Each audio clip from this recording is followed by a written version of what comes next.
देशातील नीट पेपरफुटी प्रकरण, स्पर्धा परीक्षांमधील गोंधळ आणि शिक्षण व्यवस्थेवरील प्रश्न यामुळे गेल्या काही महिन्यांपासून शिक्षण क्षेत्र चांगलं चर्चेत आहे.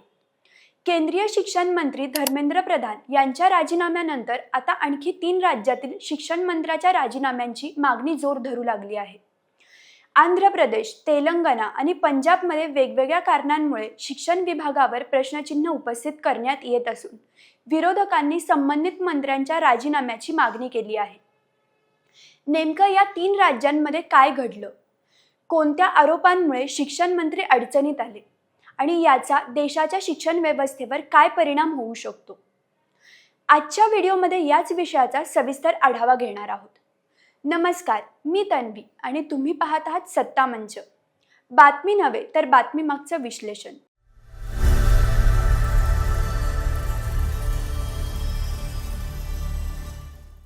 चला तर मग मुद्देसूद पाहूया.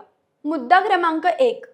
धर्मेंद्र प्रधानांच्या राजीनाम्यानंतर देशभरात नवी राजकीय चर्चा. नीट पेपर फुटी आणि परीक्षा व्यवस्थेवरील वादामुळे देशभरात विद्यार्थ्यांनी मोठ्या प्रमाणावर आंदोलन केलं. दिल्लीतील जंतर मंतरवरही अनेक दिवस आंदोलन सुरू होतं.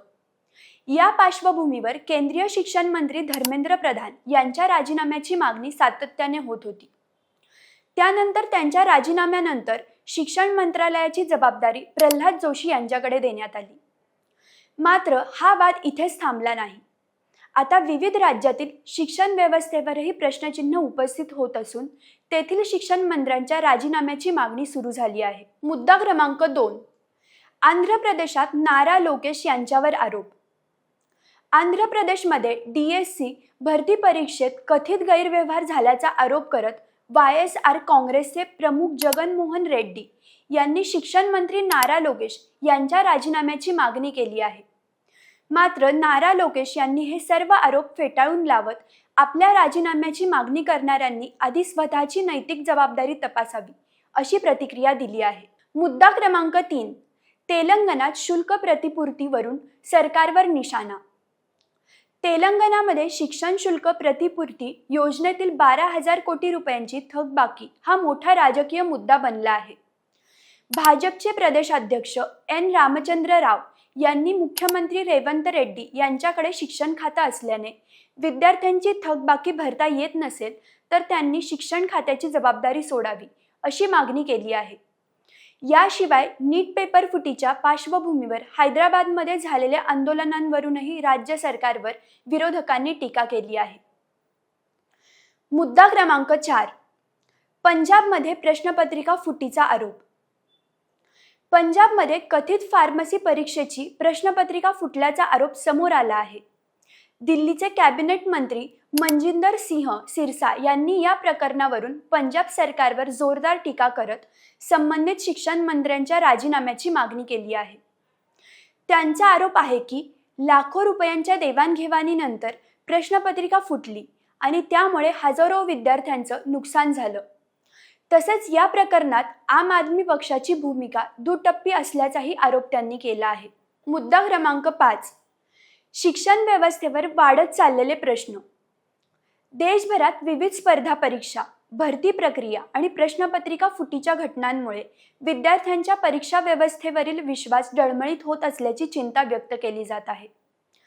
केंद्र असो किंवा राज्य सरकार, परीक्षा प्रक्रिया अधिक पारदर्शक, सुरक्षित आणि विश्वासार्ह करण्यासाठी ठोस उपाययोजना करण्याची मागणी सातत्याने वाढत आहे. मुद्दा क्रमांक 6. पुढे काय होऊ शकतं? सध्या या 3ही राज्यांमध्ये राजीनाम्याच्या मागण्या राजकीय पातळीवर जोर धरत असल्या तरी संबंधित मंत्र्यांनी आपल्यावरील आरोप नाकारले आहेत किंवा सरकारने अद्याप कोणताही अंतिम निर्णय जाहीर केलेला नाही.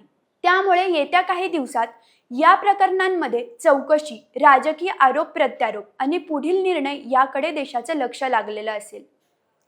या संपूर्ण घडामोडीतून 3 महत्त्वाच्या गोष्टी समोर येतात.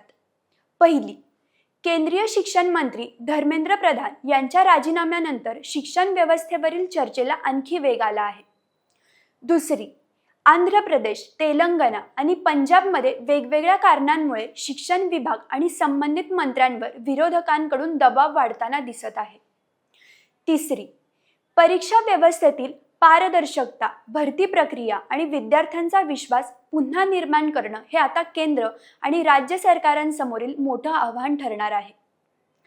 आता तुम्हीच सांगा, तुमच्या मते परीक्षा व्यवस्थेतील वाढत्या वादांमुळे शिक्षण क्षेत्रात मोठ्या सुधारणांची गरज आहे का?